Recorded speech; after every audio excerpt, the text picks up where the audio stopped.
All right, it's game time decisions from the Buckeye Talk crew here at cleveland.com. These are the things that you need to look for inside the game when Ohio State plays Rutgers at home on Saturday night. Doug, what is your game time decision? Brendan White's a former Buckeye. It's an easy one to look at in this game. Playing free safety for Rutgers. Ryan Day said he's playing really well.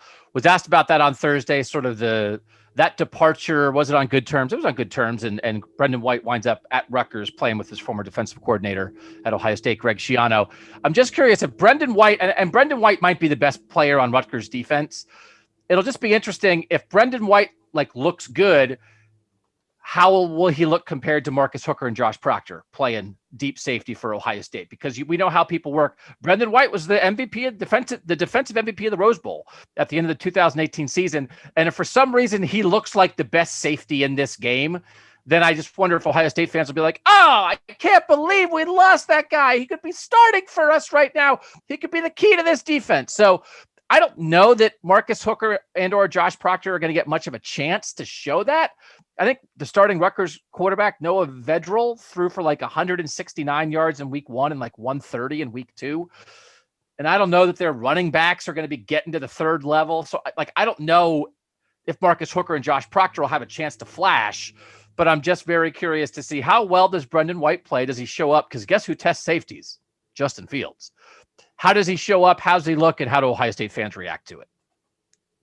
Steven, what is your game time decision? Yeah, kind of along those lines, but more just in the passing world. There's 3 games that Ohio State's played against Rutgers where Rutgers failed to get 100 yards passing.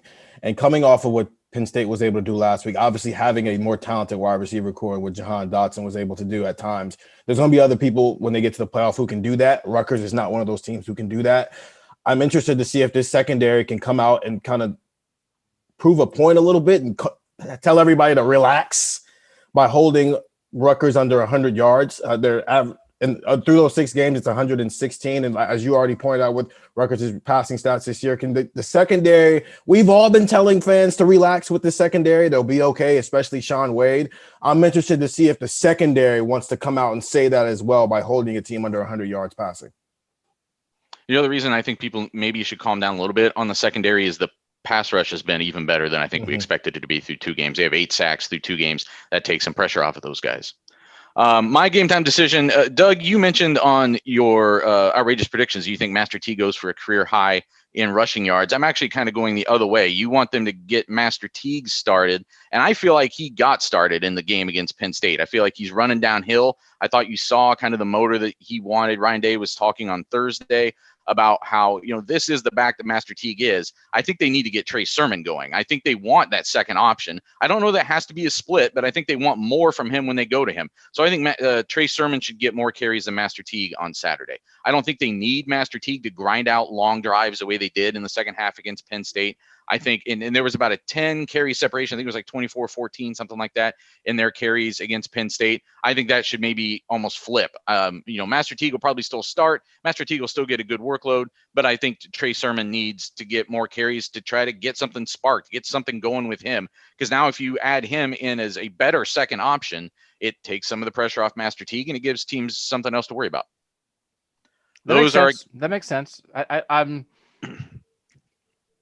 It's very helpful probably to this offense to have Trey Sermon have a role, right? You're saying, we don't know, it doesn't have to be a share role, but you'd like to be able to rely on Trey Sermon when you give him the ball, and this would be a good chance to find that out. And there's almost, but I also think, as you said, last week maybe they sent a message and Master T got it and Trey Sermon didn't. Well, this is Trey Sermon's chance to get the message. And I know it's a lackluster opponent, but still, you can show some things and put things on film that show, okay, there's something here that we can use when we do get to Michigan or the college football playoff. Well, and when Ryan Day talked about both of these guys this week, he said Trey Sermon ran better, but he didn't talk about him in nearly the same kind of detail that he did all the things he liked seeing from Master Teague this week. I think it's not so much about production. It's about almost those intangible things. You want to come out of this game with Ryan Day and your coaches talking about the way that you ran, the way they talked about Master Teague last week, regardless, I think, of what yards get attached to it. So those are our game time decisions. Come to cleveland.com after the game. Get the Buckeye Talk pod. Get the text 614-350-3315. We'll be bringing you updates and analysis throughout the night.